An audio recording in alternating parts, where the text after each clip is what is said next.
ನಿಮಿಷ ಆಚೆ ಬಂದ್ರೆ ಆಮೇಲೆ ಕರೆಂಟ್ ಕನೆಕ್ಷನ್ ಐತೆ ಕಾಲಲ್ಲಿ ನೀರೈತೆ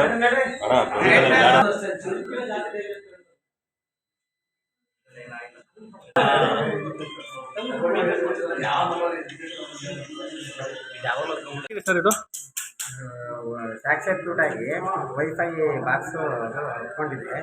ಫೈಲ್ ಮಾತ್ರ ಸ್ವಲ್ಪ ಸುಟ್ಟಿದೆ, ಬೇರೆ ಏನು ಇದಾಗಿಲ್ಲ. ಫೈಲ್ ಮಾತ್ರ ಸುಟ್ಟಿದೆ. ಫುಲ್ ಬೆಂಕಿ ಎಲ್ಲ ಆರಿದೆಯಾ? ಹಾಂ, ಬೆಂಕಿ ಎಲ್ಲ ಫುಲ್ ಆಗಿದೆ. ಹೌದಾ? ಆಲ್ಮೋಸ್ಟ್ ಅಲ್ಲಿ ಶಾರ್ಟ್ ಸರ್ಕ್ಯೂಟ್ ಏನೋ ಐಟಮ್ಗಳಿಗೆ ಜಾಸ್ತಿ ಏನೋ ಐಟಮ್ ಜಾಸ್ತಿ ಏನೋ ಇಲ್ಲ ಸರ್. ಫೈಲು ಅಲ್ಲಿ ರ್ಯಾಕಲ್ಲಿ ಇದ್ದಿದ್ದು ಫೈಲು ಸುಟ್ಟಿದೆ, ದಾಖಲಾಗಿದೆ.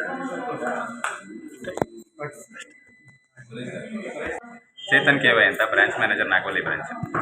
ಏನು ಅಪಾರ ಪ್ರಮಾಣವಾದಂಥ ಐಟಮ್ಗಳೇನು ಏನು ಐಟಮ್ಸ್ ಏನೂ ಆಗಿಲ್ಲ. ಡ್ಯೂ ಟು ಶಾರ್ಟ್ ಸರ್ಕ್ಯೂಟ್ ನಮ್ಮ ರೂಟರ್ ಹತ್ಕೊಂಡು ಉರಿದಿದೆ. ಅಷ್ಟು ಬಿಟ್ಟರೆ ಡಾಕ್ಯುಮೆಂಟೇಷನ್ ಆಗಲಿ, ಕ್ಯಾಶ್ ಆಗಲಿ, ಗೋಲ್ಡ್ ಆಗಲಿ, ಸೇಫ್ ರೂಮಿಗೆ ಬೆಂಕಿನೇ ಹೋಗಿಲ್ಲ. ಯಾವುದೇ ಥರ ಸಮಸ್ಯೆ ಆಗಿಲ್ಲ. ಸಾರ್ವಜನಿಕರು ಯಾವುದೇ ಥರ ತೊಂದರೆ ಆಗಲ್ಲ. ನಮ್ಮ ಸ್ಟೇಷನರೀಸ್ ಕೆಲವು ಸುಟ್ಟೋಗಿದೆ, ಅಷ್ಟು ಬಿಟ್ಟರೆ ಬೇರೆ ಏನೂ ಸಮಸ್ಯೆ ಆಗಿಲ್ಲ. ಏರ್ ಬ್ರಾಂಚ್ಗೆಲ್ಲ ಅಲ್ಲೇ ಮಾಹಿತಿ ಹೋಗಿದೆ? ಎಲ್ಲ ಹೋಗಿದೆ. ಅವರು ನಮ್ಮ ರೀಜನಲ್ ಮ್ಯಾನೇಜರ್ ಮತ್ತು senior manager on the way ಬರ್ತಾ ಇದ್ದಾರೆ ಬೆಂಗಳೂರಿಗೆ.